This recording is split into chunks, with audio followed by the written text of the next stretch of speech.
coba. Pas no. Apa piye kesepakatan bersama? Enggak kan? Burem, Brin. Dipencet. Pencet apa ini, coy? Iki berlanjut karo kelompok selanjutnya iki jawabane. Burem enggak, Mas Yan? Atau? Ya gak kena, emang aku bener kok. Burem, coy. Burem, Brin. Enggak kalau gini. Coba sana. Coba. Langsung ditaruh di dipecat. Burem kalau kejauhan, Ren. Kan? Iya. Oh, kampung. Se. Wes, kan? Udah kan, Ren? Di sini saya dari kelompok 2 izin untuk mewakili kelompok 1 yang berpresentasi parametrik one way alpha. Untuk kelompok silahkan. Oke, saya Sabrina Juan Zahra. Saya salah ngertikan Natari Anggraini. Saya Rusika Kopi.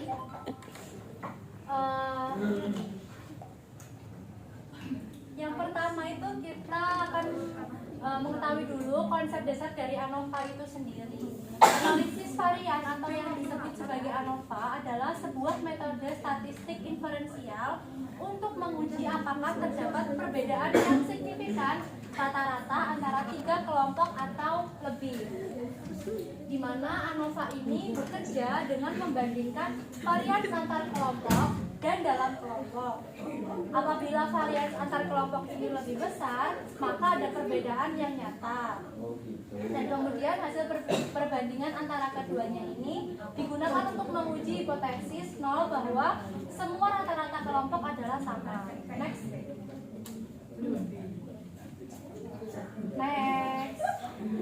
Kemudian salah satu jenis dari ANOVA ini adalah yang akan kita pelajari, yaitu ANOVA satu arah atau ANOVA one way.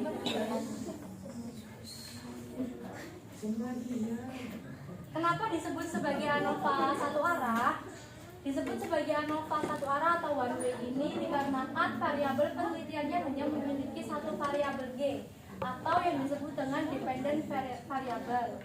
Nah, ANOVA satu arah ini akan menghitung jumlah eksperimen rata-rata, standar deviasi, standar rata-rata, nilai maksimum, nilai minimum, interval keyakinan rata-rata, uji Lagrange untuk kesamaan varian dan tabel ANOVA.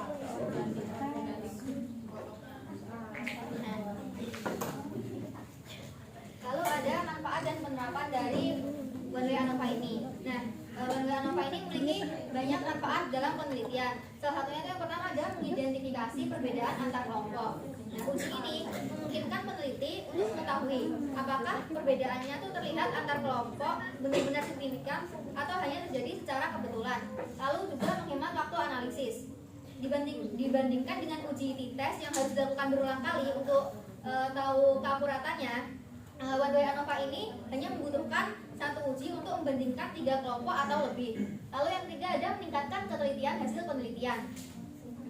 Karena menggunakan analisis varian, metode ini mampu mengukur seberapa besar pengaruh variabel bebas terhadap variabel terikat secara lebih akurat. Lalu yang keempat ada dapat digunakan di berbagai bidang. One way ANOVA tidak terbatas pada satu disiplin ilmu saja. Metode ini banyak digunakan di bidang pendidikan, psikologi, ekonomi, kesehatan, pertanian, hingga teknik. Lalu yang kelima ada membantu pengambilan keputusan berbasis data. Hasil dari uji ANOVA dapat digunakan sebagai dasar pengambilan keputusan yang objektif. Karena one way ANOVA ini menentukan metode pembelajaran terbaik atau produk yang paling efektif di antara beberapa pilihan. Next.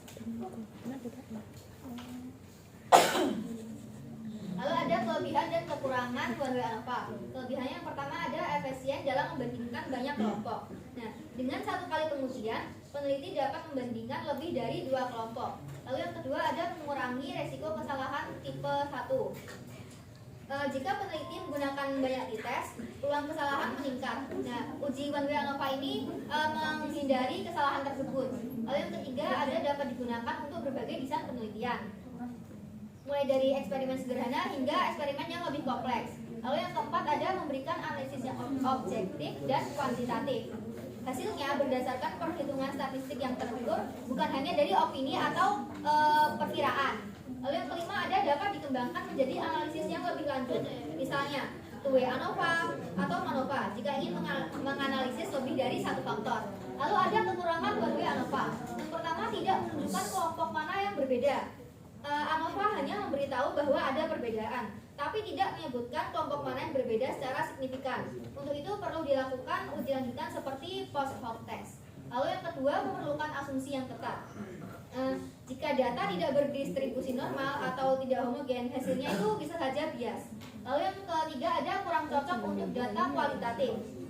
Karena ANOVA membutuhkan data numerik dengan skala interval atau rasio. Lalu yang keempat, sensitif dengan ukuran sampel. Perbedaan kecil bisa menjadi signifikan jika ukuran sampel terlalu besar. Lalu yang kelima ada memerlukan pemahaman statistik yang cukup. Bagi pemula, interpretasi hasil ANOVA bisa terasa sulit tanpa bimbingan. Jadi diperlukan pemahaman lebih lanjut. Next. Oke. Selanjutnya langkah-langkah untuk menyusun ANOVA one way. Yang pertama kita menyusun uji hipotesisnya dulu, di mana H0 itu sama dengan mu1 sama dengan mu2 sama dengan mu3 dan seterusnya sama dengan mu. Kemudian H1 yaitu kebalikannya, di mana mu1 tidak sama dengan mu2, tidak sama dengan mu3 dan seterusnya tidak sama dengan mu3. Oke, yang selanjutnya yaitu melakukan perhitungan statistik uji, yang dimana yang ini Y1 atau observasi 1, perlakuan 1, kemudian yang 2 juga observasi 2, perlakuan 1, dan kemudian yang bagian sini yaitu observasi 1 bagian 2, maaf, observasi 2 bagian 1, kemudian observasi 2 bagian 2 dan seterusnya. Oke, selanjutnya yaitu melakukan perhitungan dengan formulasi-formulasi berikut. Yang pertama yaitu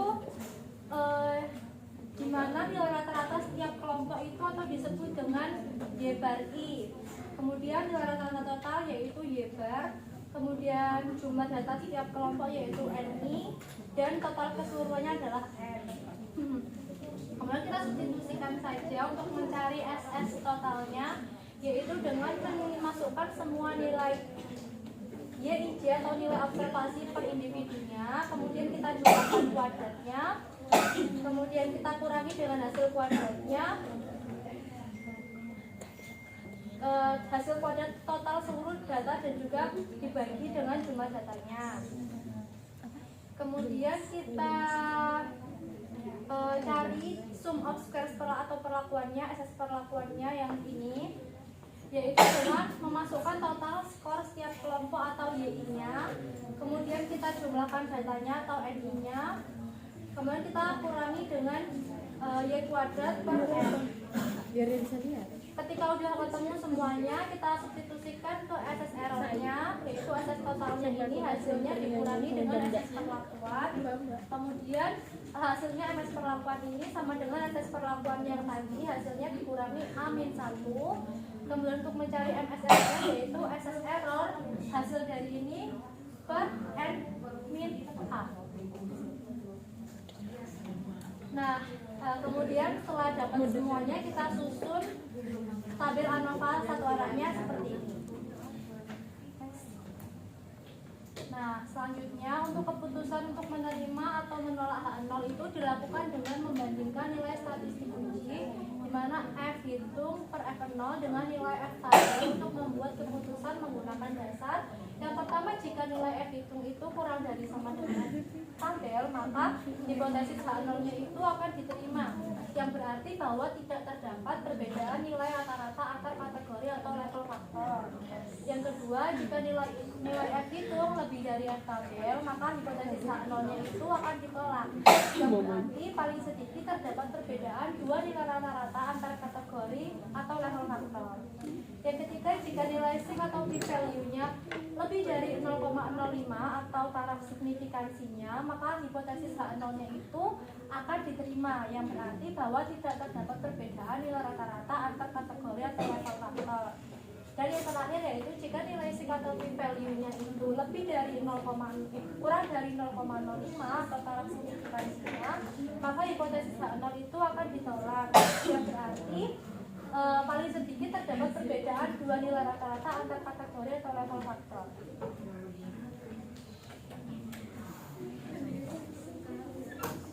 Untuk selanjutnya yaitu asumsi one way ANOVA.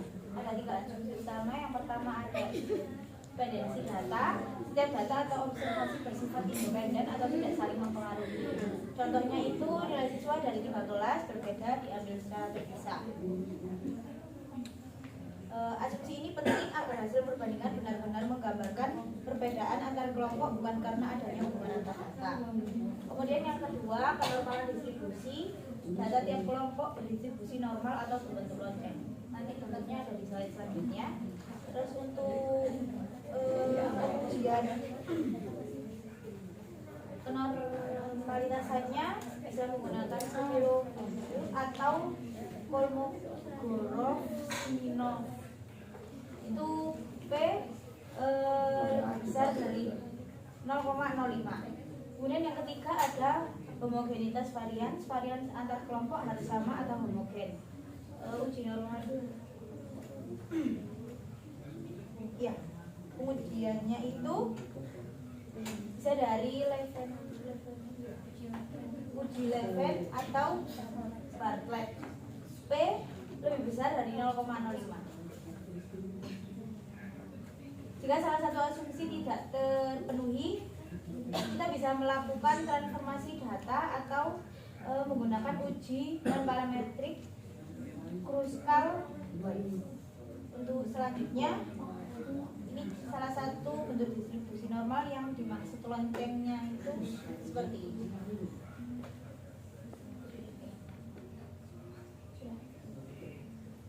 Di sini kita ada contoh kasus. Dalam upaya meningkatkan prestasi belajar matematika siswa guru kelas 5 SD mencoba menggunakan 3 metode pembelajaran yang berbeda, yaitu yang pertama metode konvensional, ceramah dan latihan soal. Yang kedua metode TTL, contextual teaching and learning, dan metode yang ketiga metode permainan edukatif atau game based learning. Guru ingin mengetahui apakah 3 metode pembelajaran tersebut memberikan pengaruh yang berbeda terhadap prestasi belajar matematika siswa.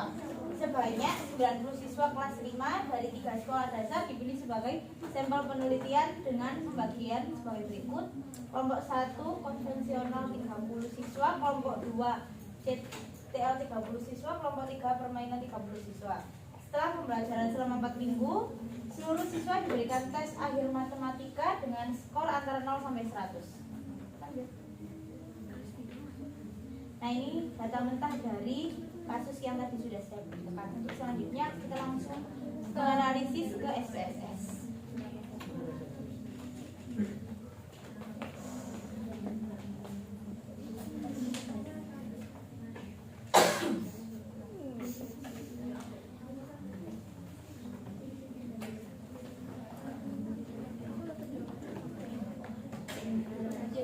Tadi kan kita udah tahu nih data mentahnya. Nah, yang pertama itu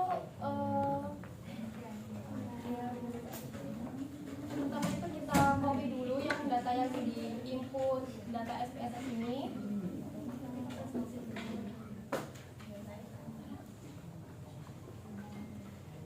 Setelah itu kita copy dulu, lalu kita ke SPSS-nya. Kita ke yang data view dulu, kita tempel di situ, kita sudah seperti ini, lanjut ke variable view untuk mengganti namanya. Karena tadi ada dua ya, yang pertama itu kelompok dan skor. Jadi yang ini diganti dengan kelompok.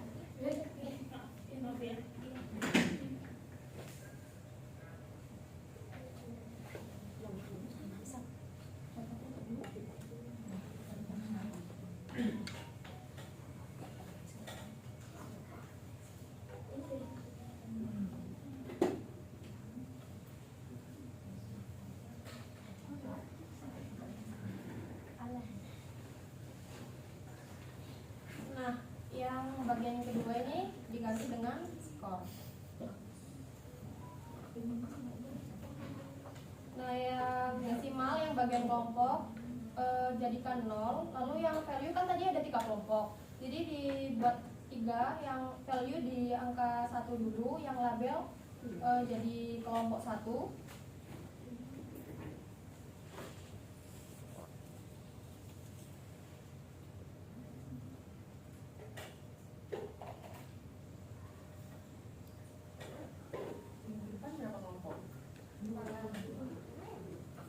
Kenapa kalau hari ini 3 aja, minggu depan nanti 3?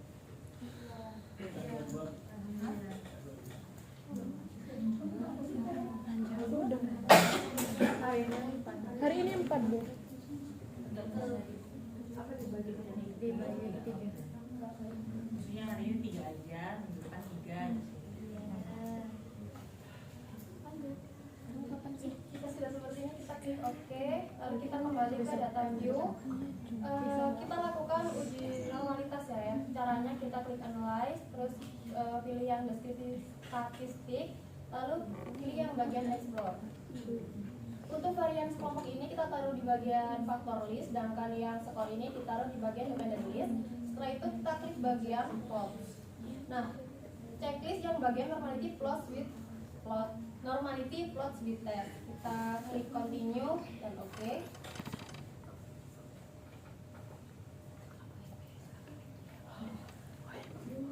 Jika sudah seperti ini, kita fokus ke yang test of normality. Nah,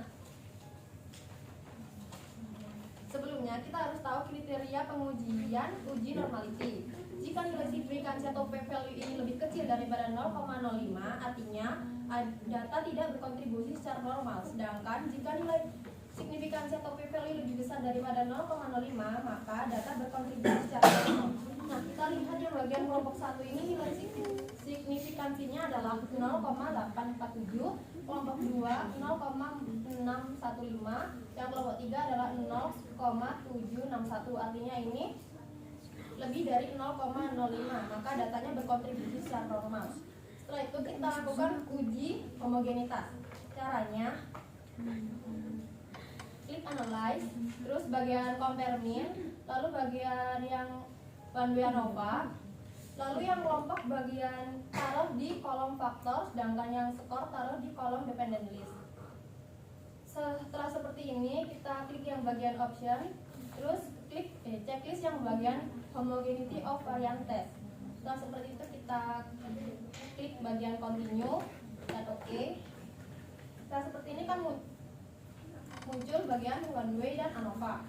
Nah,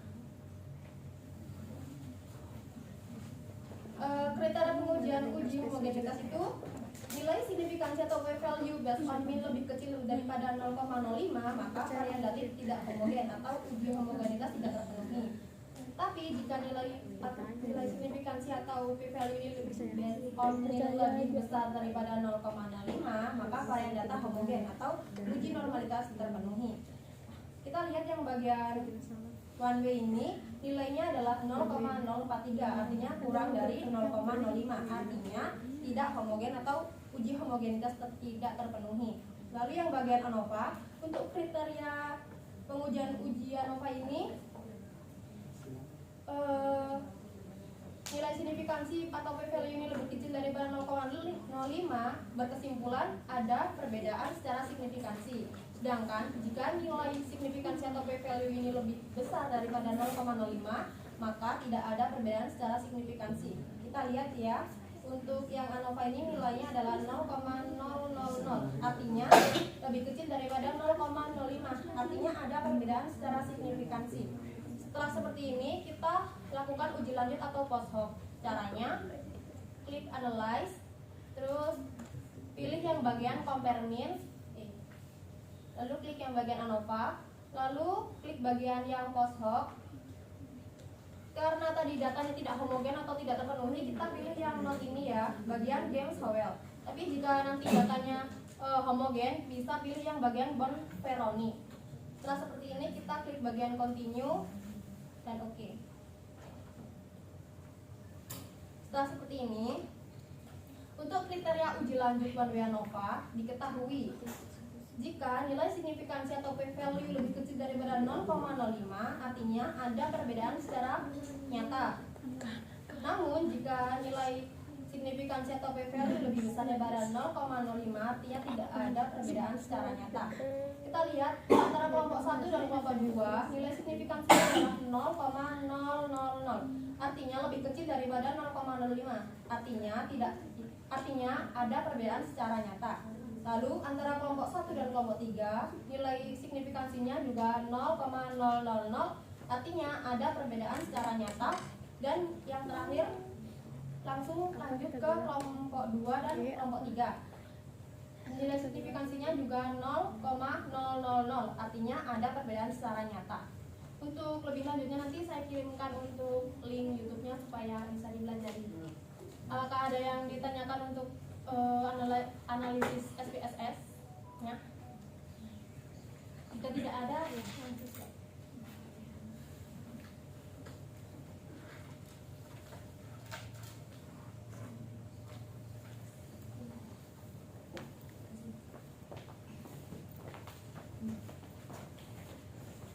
Dan terakhir ada kesimpulannya yaitu one way ANOVA ini merupakan uji statistik parametrik yang digunakan untuk mengetahui perbedaan rata-rata antara 3 kelompok atau lebih berdasarkan satu faktor. Uji ini membantu peneliti menentukan apakah perbedaan yang terjadi antar kelompok tersebut signifikan secara statistik. Dengan asumsi normalitas, homogenitas, dan independensi terpenuhi, ANOVA menghasilkan analisis yang efisien, objektif, dan akurat dalam penelitian pendidikan maupun bidang lain, meskipun memerlukan uji lanjutan seperti post hoc untuk mengetahui kelompok yang berbeda secara spesifik.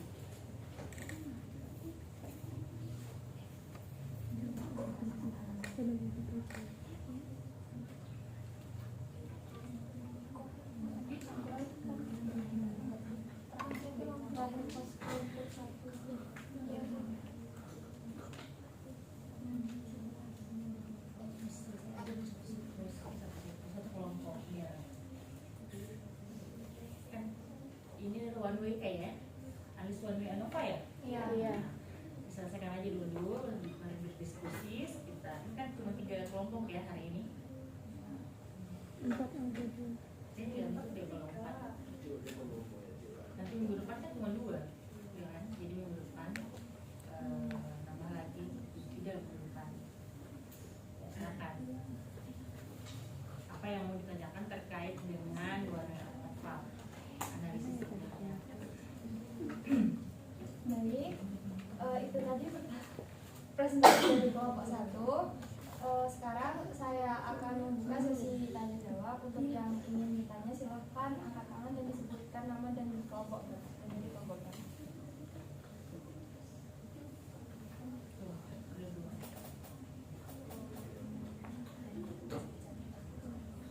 Silahkan ditulis di situ jari juga ya pertanyaan di Google Kalendernya kan. Oh belum. Presensinya udah disuka? Oh,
Apa ada yang ingin bertanya lagi?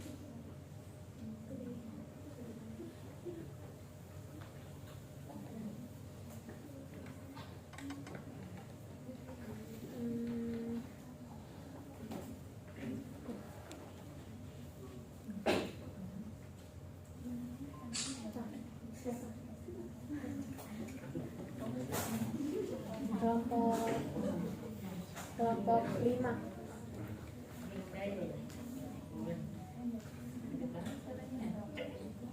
Bagaimana pengaruh ukuran sampel terhadap hasil analisis one way ANOVA?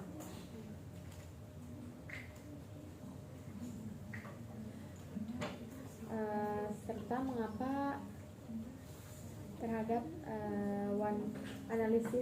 hasil analisis one way ANOVA, serta mengapa penggunaan data kualitatif itu kurang cocok.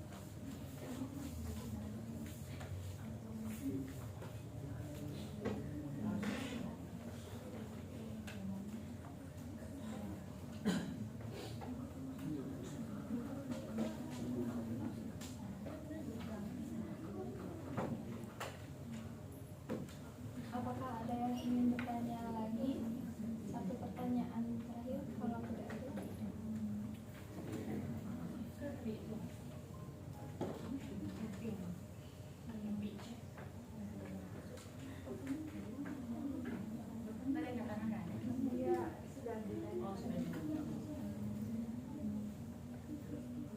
Tidak ada lagi. Baik, kalau gitu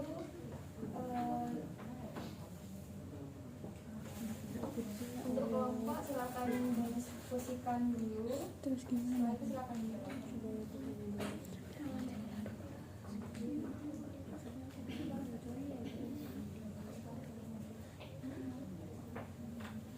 Bagaimana cara menangani data yang tidak memenuhi asumsi normalitas atau homogenitas dalam ANOVA?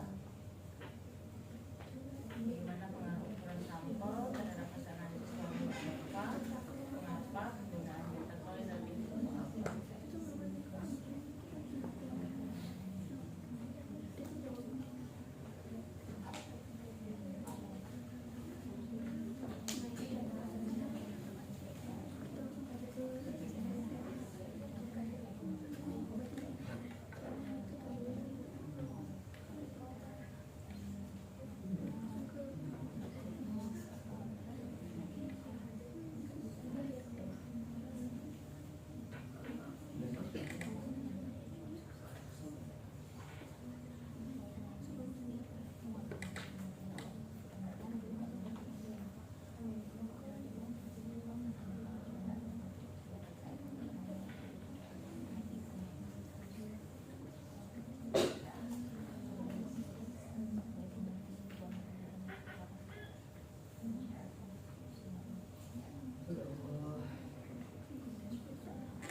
Bisa nggak jawabnya?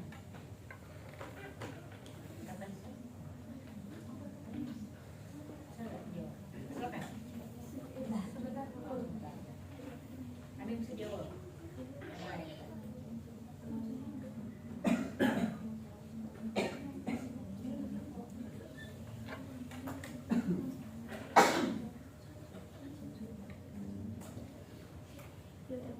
Izin menjawab pertanyaan dari Ranita. Yang pertama kan tadi kan bagaimana pengaruh ukuran sampel terhadap hasil analisis one way ANOVA. Ukuran sampel itu berpengaruh terhadap stabilitas, akurasi, dan kekuatan uji ANOVA. Jadi idealnya itu besar dan juga seimbang antar kelompok. Kemudian mengapa penggunaan data kualitatif itu kurang cocok? Karena ANOVA itu kan butuh data numerik, yang dimana data numerik itu untuk menghitung rata-rata dan juga varian. Nah, kalau data kualitatif itu bisa menggunakan uji non parameter.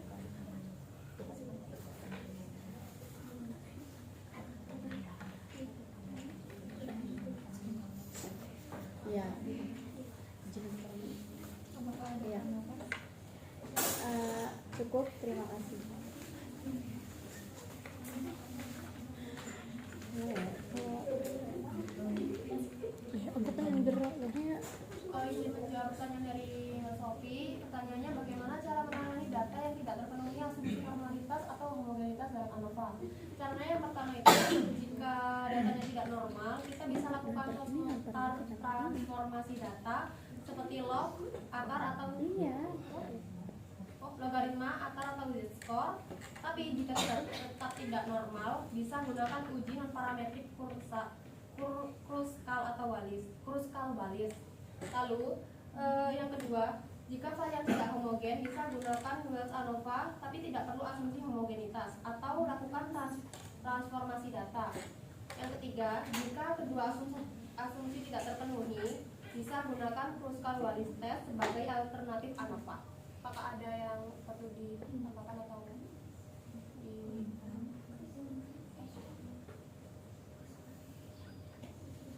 Baik, karena semua pertanyaan sudah terjawab, saya akan menutup presentasi kelompok 1. Apabila ada salah kata dari saya ataupun kelompok, mohon maaf. Assalamualaikum warahmatullahi wabarakatuh.